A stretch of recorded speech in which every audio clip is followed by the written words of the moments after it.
हुजूर बाबा सावन सिंह जी महाराज की जय। दौरा सिकंदपुर व दिल्ली 14 जनवरी 1946। गुरु प्यारी साध संगत जी, सिरसा सिकंदपुर में ड्योढ़ी और उसके दोनों तरफ लोगों के लिए कमरे और कमरों के आगे बरामदा पश्चिम की तरफ तैयार होने लगा है। 22 जनवरी तक नींवें खोदकर भर दी गई हैं और गन्नों की छिलाई और पिढ़ाई का काम भी चल रहा है। अब की बार अभी तक इस काम के लिए लोग कम नजर आ रहे हैं। डॉक्टर साहिब ने बताया कि जब वे नौकरी में थे तो ऋषिकेश से परे तक तशरीफ ले गए। वहां महात्मा शिवानंद जी से मिले, जिनकी बड़ी प्रशंसा करते हैं और जिन्होंने कई अंग्रेजी किताबें योग पर भी लिखी हैं। वे उनके कथन अनुसार बड़े हंसमुख हैं, गुस्से भी होना हो तो भी हंसते ही रहते हैं। उनसे पता लेकर स्वामी तपोवन जी से और एक अन्य महात्मा से, जो कि केवल लंगोट ही रखते हैं, मिले। ये बहुत कम बोलते हैं, सुबह को जंगल को निकल जाते हैं और शाम को आते हैं।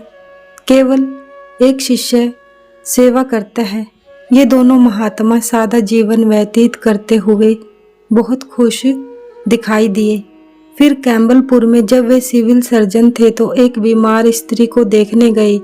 जब उसका गला देखा तो पूछा कि क्या आप किसी स्कूल में पढ़ाती हैं या लेक्चर देती हैं? जवाब मिला कि सत्संग किया करती हूँ। चुनांचे उस महिला ने उनके घर आकर बहुत अच्छा सत्संग किया। वह अभ्यास करने वाली थी। बताया कि मैं हजरों में रहती हूँ, वहाँ एक त्यागी महात्मा मेरे घर रहते थे। उनकी रोटी बनाती और सेवा करती। मेरा पति नाराज होता। एक दिन भाई दूज के दिन जब वे महात्मा विदा होने लगे तो बोले, बहन जी, आज हिंदुओं के रिवाज के अनुसार मेरे टीका करो। मैंने टीका किया तो उन्होंने मेरे सिर पर हाथ रखा और हाथ रखते ही 5 सफेद सफेद रुपए उंगलियों में पकड़े हुए मुझे दिए और विदा हो गए। मैंने पति को बताया तो वह और भी शंका करने लगे। दूसरे दिन कहने लगे कि अगर वह ऐसा महात्मा है तो आज तुमको आकर मेरे क्रोध से बचा ले। यह कहना था कि वे महात्मा मौजूद हुए और उसको खूब झाड़ पिलाई। तब वह भी उनसे प्रभावित हो गया। फिर यह महिला उनको हजरों के पास बाहर एक योगी के पास ले गई, जिसकी उम्र करीब 40 वर्ष की थी और रंग लाल था। बातों से ज्ञात हुआ कि वह हठ योग करता है। उसने उनको ऐसा करके दिखाया कि उसके पेट की आंतड़ियां चक्कर की तरह घूमने लगी। फिर कंधों के पास की दोनों हड्डियां चक्कर की तरह घुमाकर दिखाई। डॉक्टर साहिब ने बताया कि जब वे जेहलम में थे तो एक बड़े भद्र पुरुष मेजर चोपड़ा IMS से परिचय हुआ। उनके यहाँ एक बड़ी अभ्यास वाली पहुंची हुई लड़की 11 वर्ष की थी, जो कि साधारणतः लोगों से मिलने से हिचकिचाती थी। डॉक्टर साहिब के हट करने पर मेजर साहिब उसको गोद में बिठा कर लाए और कहने लगे कि यह मेरी गुरु है। जब यह मेरे सिर पर हाथ रख देती है तो मेरी समाधि लग जाती है। मैं इसको हिंदी वर्णमाला पढ़ा रहा हूँ। उस लड़की ने बहुत से उपाय मन को रोकने के बताए, मगर डॉक्टर साहिब ने सबको रद्द कर दिया। तो कहने लगी कि प्रेम प्रथम सीढ़ी है और विश्वास दूसरी सीढ़ी है। और फिर जब अधिक मिन्नत की तो बोली कि अगर तुम कहोगे कि मन तुम्हारा है तब तो मन को काबू कर सकोगे। अगर यह विचार करोगे कि तुम मन के हो तब मन को काबू ना कर सकोगे। उस लड़की ने आश्चर्य प्रकट किया कि औरत हो और उसमें प्रभु का प्रेम ना हो। औरतें तो प्रेम से भरी होती हैं। 22 जनवरी 1946। सरदार लाल सिंह कालेवाल ने बताया कि मूली को जैसे जैसे सर्दी लगे मीठी होती है, इसके विपरीत प्याज सर्दी से कड़वा और गर्मी से मीठा होता जाता है। यह भी ज्ञात हुआ कि जो गेहूं बारानी में पैदा हुआ हो उसका बीज नहरी या चाही कुएं वाली जमीन में अच्छा ना फलेगा। अर्थात हर प्रकार का बीज उसी किस्म की जमीन में खूब फलदायी होगा। 24 जनवरी आज हुजूर ने एक सत्संगी को जवाब में लिखवाया कि धुनात्मक नाम तो ऋषियों मुनियों को नाम मिला और ना 3 देव ब्रह्मा विष्णु शिव उसको तरसते मर गए। जिसको कलयुग में ऐसा नाम पूरे गुरु से मिल जावे उसको अपना सौभाग्य समझना चाहिए और खूब नाम की कमाई करनी चाहिए। अमेरिका, इंग्लैंड, यूरोप के कई देशों से वहाँ के सत्संगियों के पत्र आते रहते हैं। उनमें बेशक रूहानी उन्नति की इच्छा पाई जाती है। कई मांस और शराब, अंडे, मछली से परहेज करना बहुत कठिन समझते हैं। ये लोग शादी अपनी इच्छा अनुसार करते हैं, फिर भी इनका गृहस्थ जीवन बहुत हालतों में हिंदुस्तानियों से अधिक अच्छा नहीं है। उनके पास धन भी है, फिर भी बहुत से हालतों में देखने में आया है कि धन, हुकूमत, विद्या होते हुए भी उनकी पत्नियां उनकी परवाह नहीं करती। अमेरिका से अक्सर तलाक आदि देने या लेने और शादी करने या ना करने के पत्र आते रहते हैं।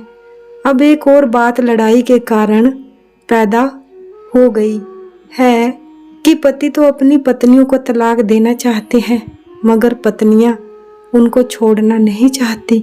1 फरवरी 1946 आज अमेरिका से एक आदमी ने लिखा है कि मैं अपनी पत्नी को तलाक देकर नई शादी करना चाहता हूँ।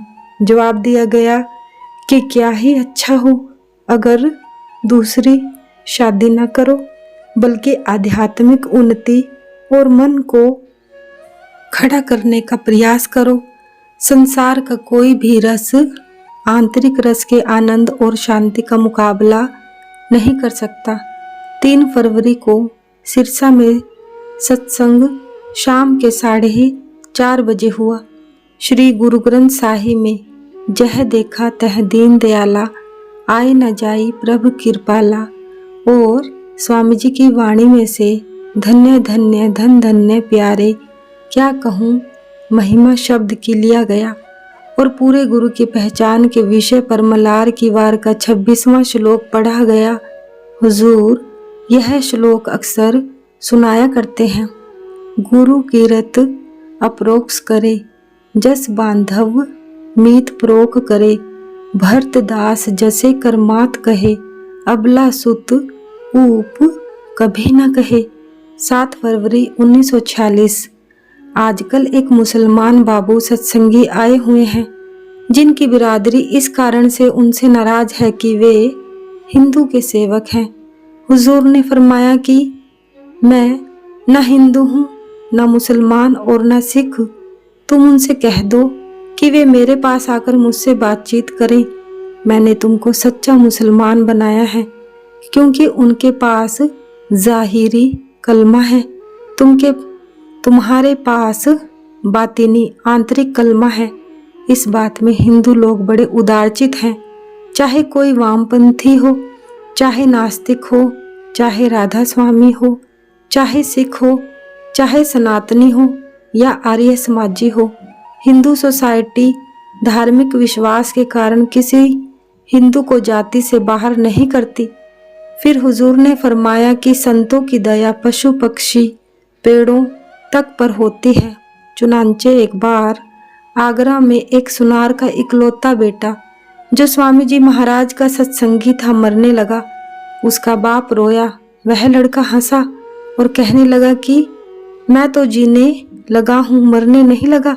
मैं पिछले जन्म में बबूल का पेड़ था, मेरी दातुन किसी साधु ने काट कर हुजूर स्वामी जी की सेवा में लगा दी। उसके फलस्वरूप मुझे मनुष्य जन्म और नाम मिला, मगर चूंकि मैं जड़ योनि से आया था, मेरी बुद्धि जड़ रही। अब मुझे बड़ा अच्छा जन्म मिलेगा और मेरी भक्ति पूरी होगी।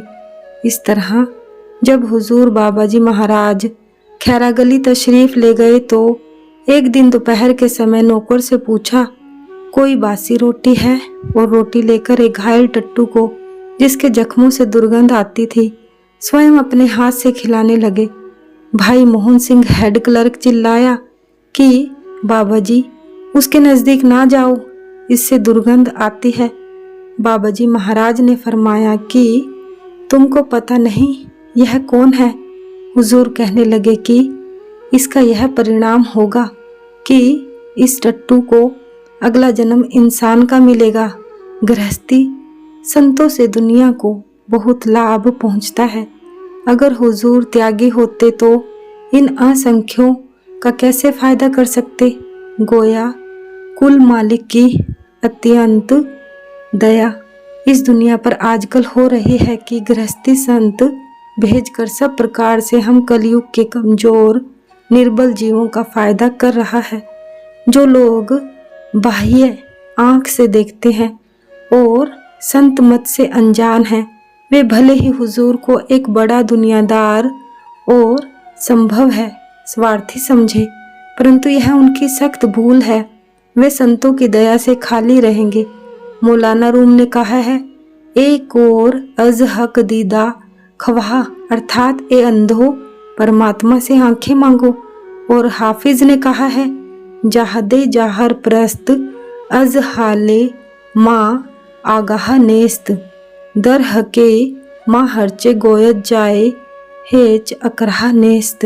अर्थात यह दिखावे के पुजारी हमारे हाल से अनजान है, इसलिए हमारे विषय में यह जो कुछ भी कहते हैं उसका हम बुरा नहीं मानते। ये लोग कुछ संतों का सत्संग करें, कुछ दिन संतों का सत्संग करें और बानी पढ़ें तो शायद उनको हकीकत का पता चले। 11 फरवरी 1946 जॉर्ज बर्नार्ड की बाबत मैंने ट्रिब्यून लाहौर में पढ़ा है कि वे मांस, शराब, सिगरेट, चाय या कॉफ़ी का प्रयोग बिल्कुल नहीं करते और उनकी आयु 90 वर्ष बताई जाती है और ठंडे देश में रहते हैं। चुनांचे उनका जीवन इस बात को रद्द कर देता है कि जो लोग मांस नहीं खाते वे दुनिया में कम आयु पाते हैं या निकम्मे और कमज़ोर होते हैं। 12 फरवरी की रात को शांति आश्रम में सत्संग 10 बजे के बाद 12 माह श्री गुरु ग्रंथ साहिब में से किया गया। सत्संग के बाद एक सत्संगी ने कहा कि मेरा भाई बेरहमी से कत्ल किया गया, वह क्यों? वह तो बहुत अच्छा आदमी था। हुजूर महाराज जी ने जवाब दिया कि पूर्व जन्मों का लेन देन था, यह कर्मों का कानून है, बदला दिए बिना नहीं छूट सकते। चुनांचे भाई लाल सिंह मियां विंड वाले का किस्सा सुनाया गया कि किस प्रकार उसके भाई के भैंसे ने उसके पेट में सींग मारकर आंतड़ियां बाहर निकाल दी थी और वह 2-3 दिन तक तड़प कर मरा था। यद्यपि बड़ा साधु आदमी था। यह क्यों हुआ? भाई लाल सिंह ने बताया कि वह भैंसा पूर्व जन्म में सुनार था। मैंने इसके पेट में छवि मारकर इसका वध किया था। अब मैं उसका बदला दिए बिना काल की सीमा से परे नहीं जा सकता। दूसरे ने महाराज जी से पूछा कि प्रसाद का क्या महत्व है? हुजूर ने फरमाया कि प्रसाद की कद्र अंदर जाने वाले महात्मा ही समझते हैं। सतगुरु महाराज की जय। सतगुरु तेरा ही आसरा। धन धन सतगुरु।